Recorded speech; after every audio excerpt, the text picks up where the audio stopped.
Imagine skipping the endless phone calls, dodging those heavy fees, and finding exactly the legal or genealogical info you need right from the comfort of your couch.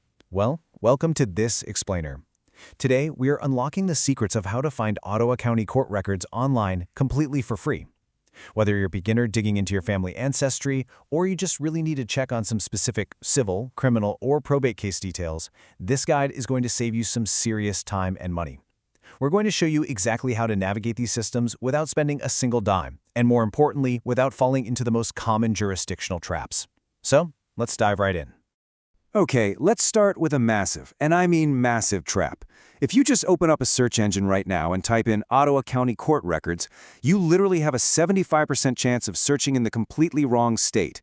I know, it sounds crazy, but it's actually one of the most common mistakes people make when looking for public legal data.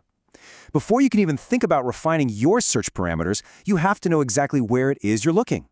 Because guess what? There were actually 4 completely distinct Ottawa counties in the United States. We've got Kansas, Michigan, Ohio, and Oklahoma. And here's the kicker.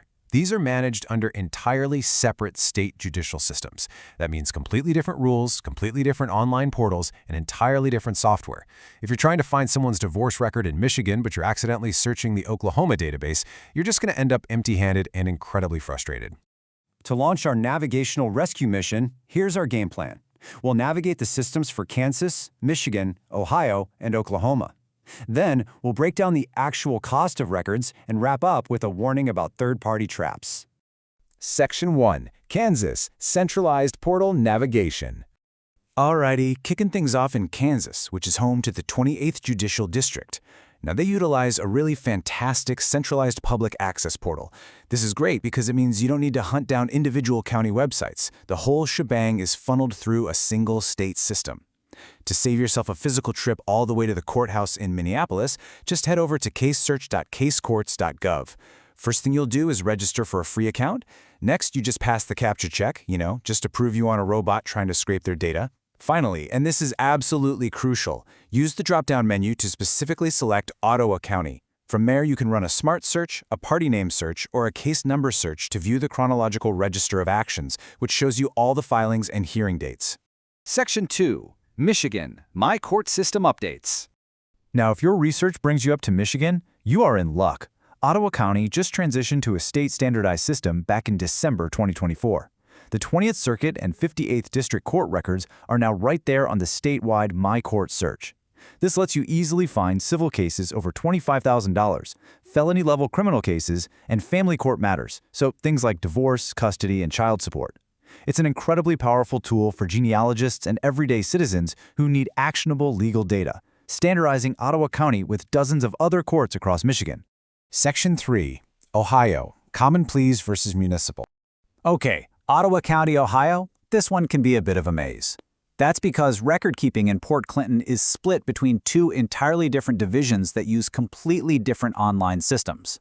The Common Pleas Court, managed by Clerk Christopher Enoch, uses a free portal called Benchmark for felonies, domestic relations, and major civil cases. But if you're looking for a simple traffic ticket or a small claims case, Benchmark is going to show you absolutely nothing. For those, you actually have to go to the municipal court's case look system, and that one requires you to have a last name to even run the search. Knowing this distinction up front is a real game changer and will save you massive headaches. Section 4. Oklahoma, OSCN, and ODCR. Finally, let's head down to Oklahoma, headquartered in the city of Miami. Their digital portals rely on a mix of different statewide databases. If you just want to check current civil and criminal filings for free without making an account, use the OSCN State Network. It's going to give you case summaries, pleadings, and orders. Now, if you need to make a payment on a disposed misdemeanor, you'll shift over to ODCR. And hey, if the litigation is a federal case in Ottawa County, it won't be on the state networks at all. It falls under the Northern District of Oklahoma, which means you have to use the federal PACER system, and that one does carry fees. Section 5.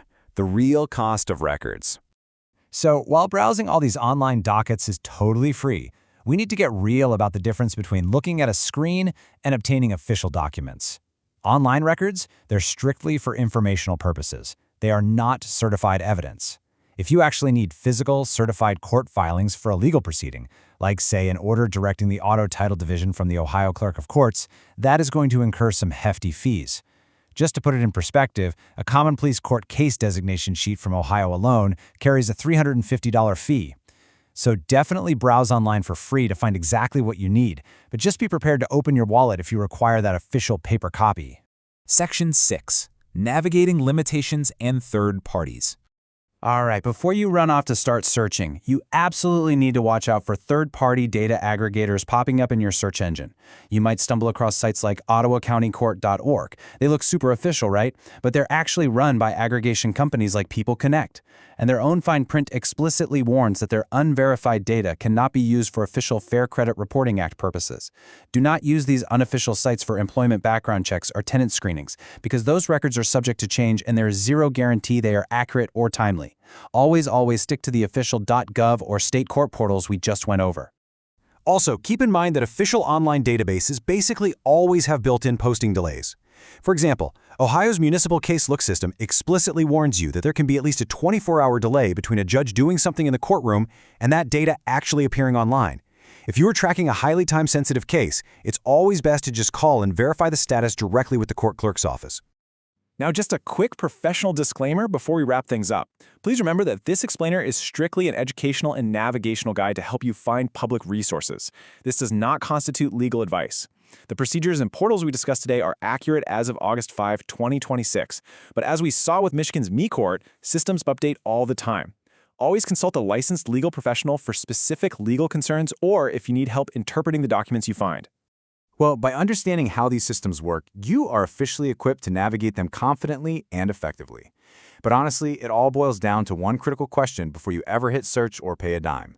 Do you actually know which Ottawa County holds the secrets you're looking for? Double-check your jurisdiction, guard your wallet, and happy researching. We'll see you in the next explainer.